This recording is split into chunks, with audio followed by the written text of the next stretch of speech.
My dear elder, listen carefully. After 70, just one wrong word, one wrong action, or one wrong place can silently steal years of joy from your life. The truth is, time is not waiting for us. And today, I will reveal 3 dangerous things you must never say, never do, and never go to. Because if you continue, they can quietly take away your health, your happiness, and even your dignity. Stay with me till the end, because the last one is the most important of all. Let us begin with the first lesson. Never go where your spirit feels small. At this stage of life, energy is precious. You cannot waste it in places that shrink your soul. It might be a relative's house where you feel like a burden, a social group that only gossips and complains, or even a community you've been part of for decades. But if every time you leave, you feel weaker, more doubtful, and more invisible, then that place is harming you. In your younger years, maybe you endured it to keep the peace. But now, the cost is too high. Each visit is a day of your limited time spent in misery, and you can't buy those days back. Surroundings shape your spirit, and your spirit shapes your health. Research shows that elders who keep positive social circles live longer, recover faster, and enjoy sharper memory. Protect your spirit. Leave the places that dim your light, and choose the ones where you feel respected, valued, and alive. The second truth is this. Never do what breaks your body just to please others. My dear elder, you have already spent decades working, sacrificing, and serving. You have nothing left to prove. Yet so many continue pushing themselves, carrying heavy bags because they don't want to trouble their children, standing for hours at gatherings to avoid looking weak, or eating foods that make them sick just because someone offered it with love. At this age, your body is your only permanent home. If you harm it now, recovery is slower, harder, and sometimes impossible. Those who truly love you will understand your limits, and saying no to what harms you is not selfish, it is wise.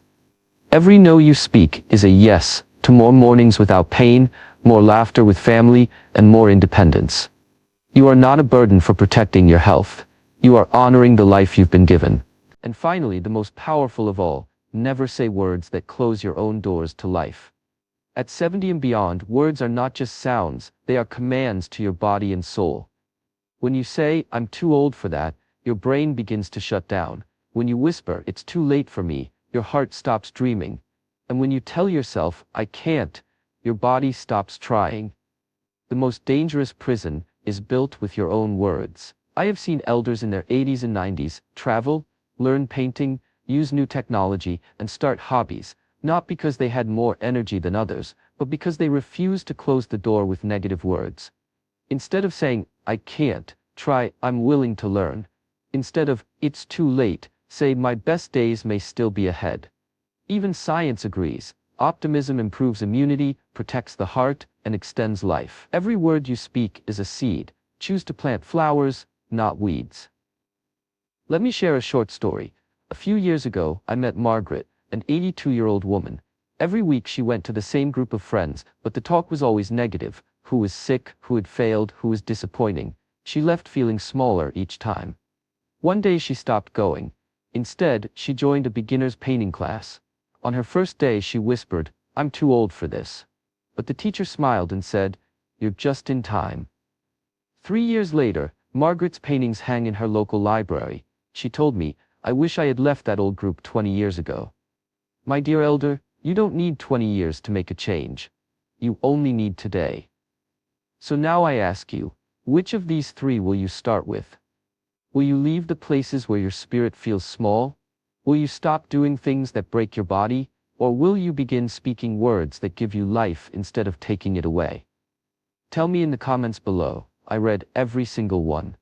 Your story might inspire another elder to protect their health, their dignity, and their joy. And if today's message touched your heart, please like this video, subscribe to Elder Wisdom, and share it with a friend or family member who needs to hear this. Because together, we can help more elders live not just longer, but stronger, happier, and freer.